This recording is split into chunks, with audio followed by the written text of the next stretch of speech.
મહેસાણા માટે ગૌરવ નિશાન વડનગરમાં ₹25 કરોડના પ્રવાસન પ્રકલ્પોનું લોકાર્પણ।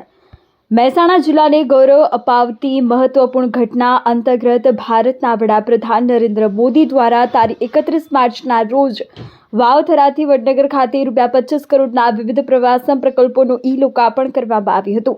આ પ્રસંગે વડનગરના ઐતિહાસિક શર્મિષ્ઠા તળાવ ખાતે આધુનિક water screen light and sound શોનું ભવ્ય પ્રદર્શન યોજાયું હતું, જે કાર્યક્રમનું મુખ્ય આકર્ષણ બન્યું હતું।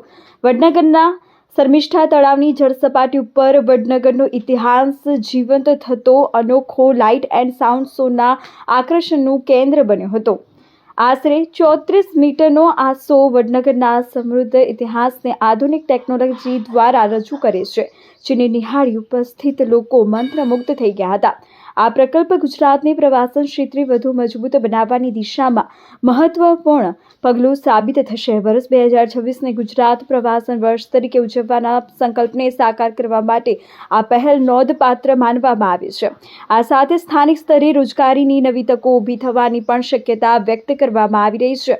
રાજ્યના મુખ્યમંત્રી ભૂપેન્દ્ર પટેલના નેતૃત્વ હેઠળ વડનગરને વૈશ્વિક પ્રવાસન નકશા પર સ્થાન અપાવવા સતત પ્રયત્નો થઈ રહ્યા છે, જેના પરિણામે શહેરમાં વિકાસની નવી દિશા જોવા મળી રહી છે। આ કાર્યક્રમ દરમિયાન વડનગર પાલિકા પ્રમુખ Mitikaben Shah, Nalinchandra N Patel, general manager project, મામલતદાર HV Purohit, chief officer Bharat Vyas, પાલિકા સભ્યો નિયતિબેન, નિર્મલ દેસાઈ સહિત અનેક સામાજિક અને રાજકીય આગેવાનો ઉપસ્થિત રહ્યા હતા।